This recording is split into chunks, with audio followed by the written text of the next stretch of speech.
Hey everyone, this is Russell Brunson, and welcome to a late night, well, not too late, it's about 8 o'clock at night, so later night marketing your car. Welcome to the Marketing in Your Car podcast, where you can increase your traffic, conversions, and sales in just 10 minutes a day. And now, here's your host, Russell Brunson. All right everyone, so I'm heading back to the office. We are day 2 of our hackathon, which is so much fun. So we had the last, I had like about 4-hour smackdown today, deciding the future of Clickfunnels, and it got heated. It got a little tension, but it was all good because it's just interesting. Like, I love my partners and love the people in the company. Like, everyone has.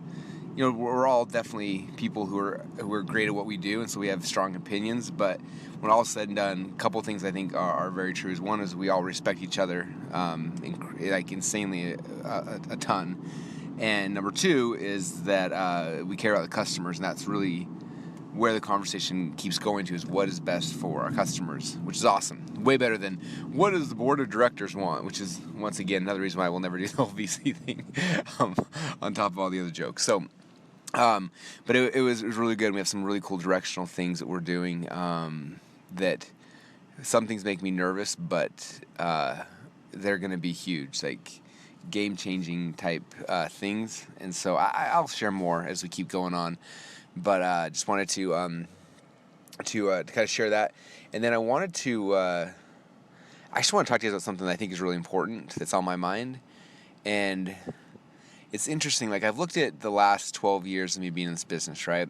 And, first year, I was just hustling and tried to make a load of money, and I did, and that was awesome. And then I started making a little more, and I remember I was just hustling. They do a promotion, we make $15,000, $20,000, and then, like, I wouldn't do anything again for, like, 3 or 4 months, and we try something else, and then we make a little more, and so, like, here and there. And I remember one day, one of my friends was like, who was in the business, is like, so you've passed 6 figures yet? And I was like, no, because my mind is like 6 figures a year is like insane, right? That's not even possible. And then I was like, wait, I started doing the math. And I was like, oh my gosh, I did. Like, I passed 6 figures this year. I'm like, that doesn't even make any sense to me. Like, that seems like outside of logic. Like, it wasn't something I even believed was happening. And then, so then I got excited. I'm like, okay, now I've got a goal. Like, I want to make $1 million in a year.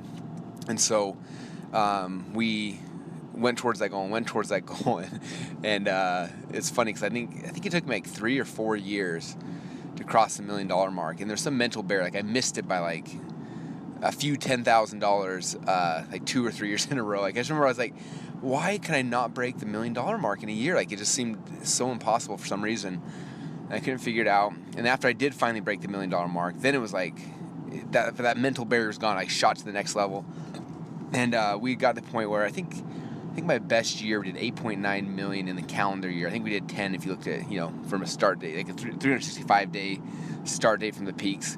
But in a calendar year, from January 1st to December 31st, I think on taxes, 8.9 million was the biggest year I had. And then after that's when the company crashed. If you listen back through all my old Marketing in Your Cars, you'll hear all those stories.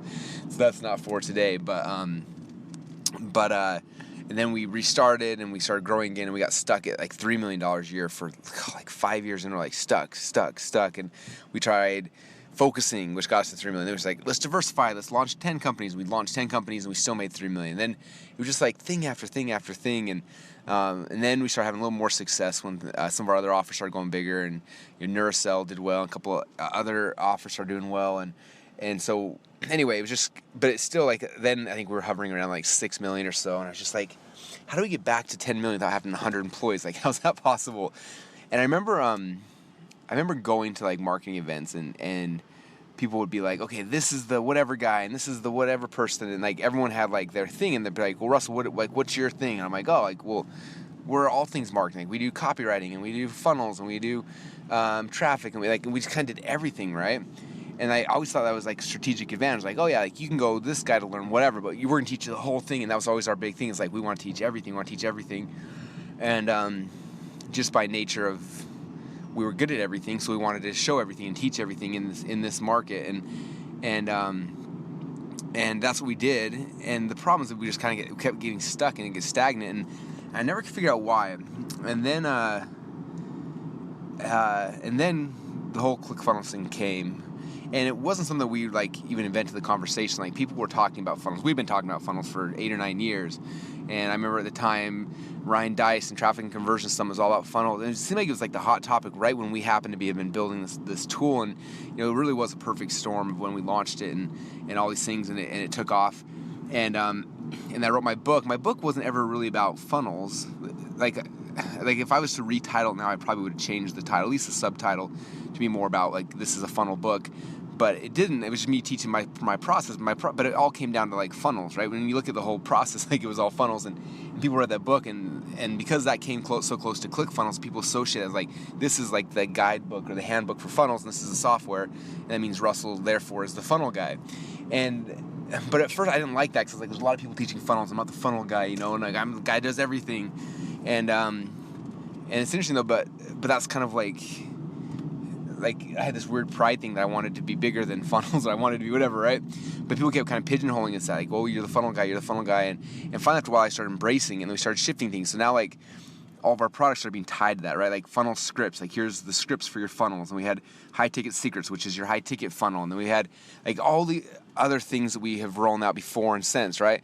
And we have like and then we start tying things to ClickFunnels. We have our Click Start program, which is helping people get the funnel set up. We've got our funnel certification program. Even my inner circle, interestingly enough, like, transitioned to like a funnel inner circle.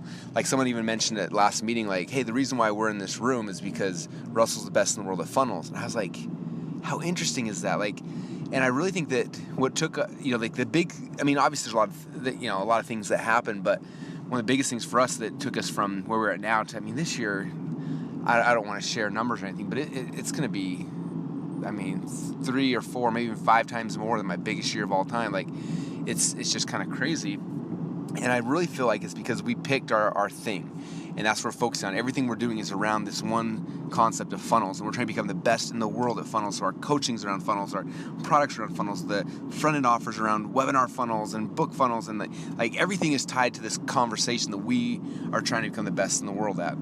And I think that that's one of the keys. As much as I hated to go that way, and I didn't want to, and I fought it for so long, because I am good at a lot of things. I wanted to be all these things. I don't think that's the key. I think the key is really to figure out, like, what makes, like, what are you the best in the world at? Like, what is your thing? And then everything you create is tied to that one thing.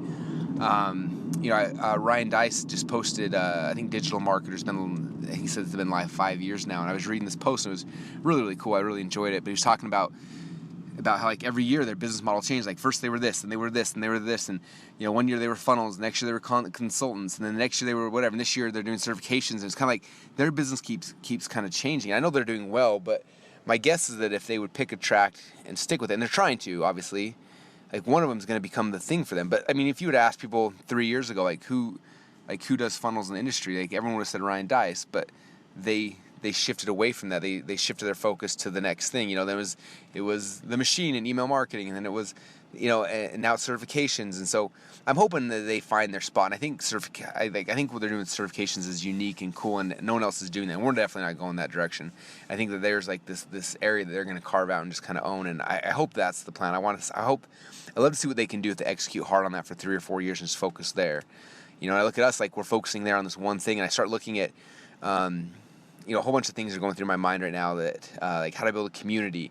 It's around a topic, right? Like, our community, we're funnel hackers. We funnel hack. We can have live events that are hackathons, and we have the funnel hacking live event. So it's funnels and like, it's suddenly like all these things. And if you want to build a cult or a culture, it comes down to, I think, becoming the best in the world at one thing, and then tying everything you're doing around that concept. And kind of a fun idea behind that. One of my close buddies, Chad Woolner, he's a chiropractor, and he's been kind of trying to figure out his spot in the world outside of just his practice. Like, what does he want to do, and how does he want to serve people outside of that?